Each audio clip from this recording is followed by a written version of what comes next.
Tomorrow is a big day for Packer fans because Brett Favre's number 4 jersey will finally be retired at halftime at Lambeau, and that's the game against the Chicago Bears. News 8's Eric Jacobson introduces us to one of the area's biggest Favre fans.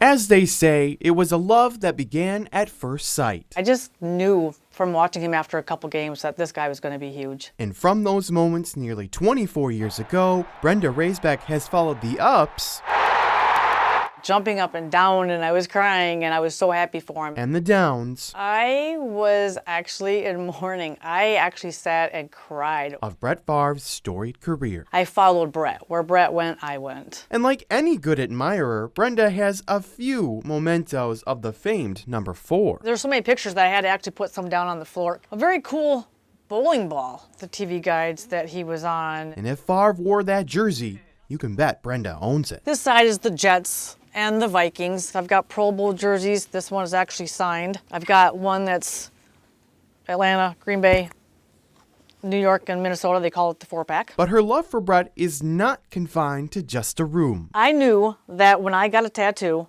the first one I was going to get was going to be Brett Favre. But here is where things get a little complicated. Although born and raised in Wisconsin, Brenda may be a big Brett Favre fan.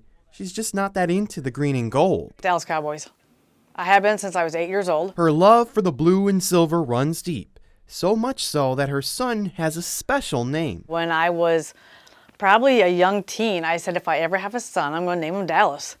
And I did. She's a hardcore Cowboys fan, and she wanted to name me after something that she's really passionate about, and it happened to be the Cowboys, and I have no quarrels with it. It's a good name. But despite her love for everything Cowboys, It's kind of strange. number 4 is still number 1 in her heart. My Cowboys won the Super Bowl 3 years in the 90s. Favre also won MVP 95, 96, 97, and I was more excited about Brett winning the MVP in those 3 years.